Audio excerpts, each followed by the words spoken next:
Most people think of parables as just moral stories or old-fashioned tales. They aren't. They are actually raw case studies in cause and effect. If you ignore the logic behind how you manage your resources, your environment, and your recovery from failure, you lose.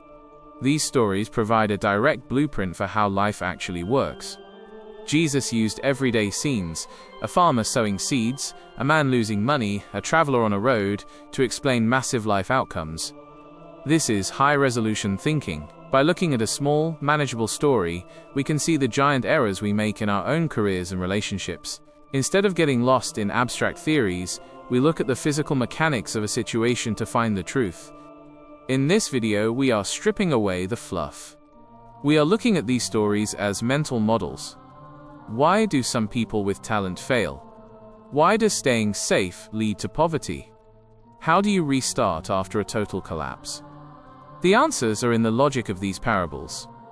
We will break down these specific parables into 7 chapters. No complex theories, just practical, direct insights you can use to change your results starting today. We are looking for the root cause of success and failure. Let's get into the first core logic, the reality of the reset, and how to handle a total loss. The story of the prodigal son is often told as a lesson in forgiveness, but the real-world logic is about recovery and the elimination of sunk costs. The younger son took his entire inheritance and lost it all in a foreign land. He reached the absolute bottom, feeding pigs just to survive. At that moment he had a choice: stay in the mud trying to justify his failure, or cut his losses and pivot. In modern life, we often fall into the sunk cost fallacy. This is when we continue investing time, money, or emotion into a losing project or a dead-end career, simply because we've already spent so much on it. We feel that leaving would mean wasting what we've already lost. The son's logic was different. He realized that the money was gone. It was a sunk cost. His only remaining asset was his relationship with his father and his own ability to work. The reset happened the moment he stopped looking at what he lost and started looking at where he could still go. He didn't wait for his luck to change, or for someone to bail him out in the foreign land. He performed a radical reset. He accepted the embarrassment of returning home as a failure, because the long-term gain of a stable life was worth more than the short-term pride of staying in the mud. The father's reaction is the ultimate recovery protocol. Instead of auditing the son's past mistakes or demanding a repayment plan, he immediately reinvested in him. This teaches us about tolerance and momentum. If you spend all your time punishing yourself for past financial or personal errors, you have no energy left to build the future. To win again, you must stop the bleeding, ignore the sunk costs, and move toward the environment where you are valued. In this story, a traveler is attacked by bandits on a deserted road. He is beaten, stripped of his clothes, and left half dead. The first person to pass by is a priest, followed by a Levite. In the social logic of that time, these two identities represented the highest moral standards and the most stable social status. However, they looked at the wounded man and chose to walk by on the other side of the road. Finally, a Samaritan, someone despised by society at the time, arrived. He stopped, treated the wounds, carried the man on his own donkey to an inn, and paid for all his future medical expenses. This reveals a very grounded reality. Identity, titles, and labels do not produce actual results. The priest and the Levite had perfect resumes and high social credit, but in the critical moment when the man was dying, the output efficiency of those titles was zero. For the man in the ditch, an expensive social label had no life-saving value. The Samaritan was socially marginalized. In the common perception of that era, he belonged to a low-value group. Yet he completed the entire chain of execution, identifying the problem, stopping the bleeding, transporting the victim, and providing financial backing. This was a complete execution loop. In this specific scenario, his tangible output directly rewrote the outcome of life and death.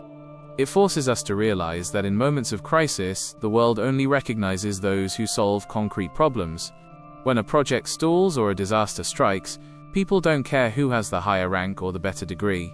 They care about who can provide the emergency fix and who can push the task to the finish line. Real value is hidden in the action of doing the hard work, not in the empty words printed on a business card. A master prepares for a long journey and entrusts his wealth to 3 servants. He doesn't give them equal amounts, he allocates resources based on their individual abilities. To one he gives 5 talents, to another 2, and to the last 1. When the master returns, the first 2 servants show that they put their resources to work and doubled them. The third servant, however, explains that he was afraid of the master's strictness and the risk of loss, so he hid the talent in the ground to keep it safe. The logic here is cold and practical. Wealth, talent, and time are not meant to be preserved, they are meant to be utilized. The first 2 servants recognized that the greatest risk wasn't losing the money but doing nothing with it. They entered the market, engaged with others, and accepted the possibility of failure. As a result, their capacity to handle even more resources grew. The third servant thought he was being responsible by avoiding risk. He returned exactly what he was given, not a cent was missing. But in the eyes of the master, this was a total failure. By burying the talent, he ensured that its value was effectively 0 for the entire duration of the master's absence. In a world that moves forward, standing still is the same as falling behind.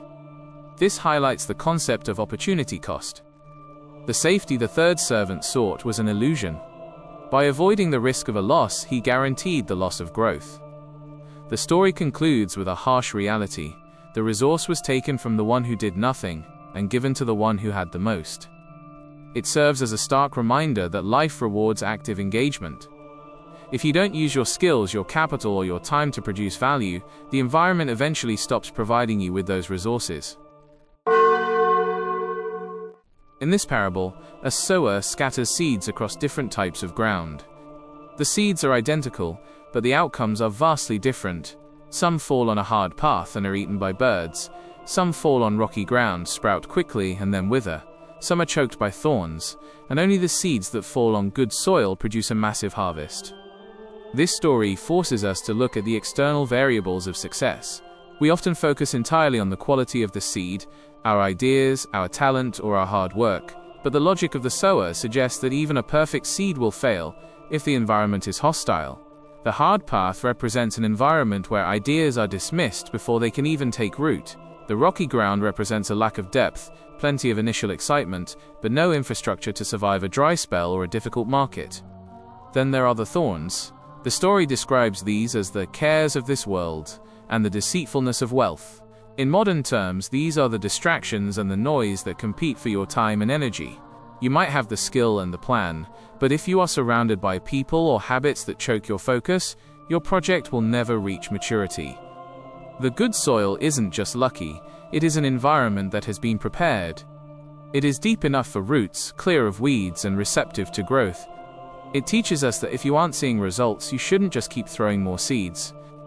You need to audit your soil. Is your environment, your circle of friends, your workspace, your daily routine helping you grow, or is it working against you? Success is a result of the right input meeting the right conditions. When the internal mindset matches a supportive external environment, the output doesn't just double, it multiplies 30, 60, or 100 times over. When you connect the dots between these stories, a clear pattern emerges: the transition from a passive observer of life to an active builder of reality.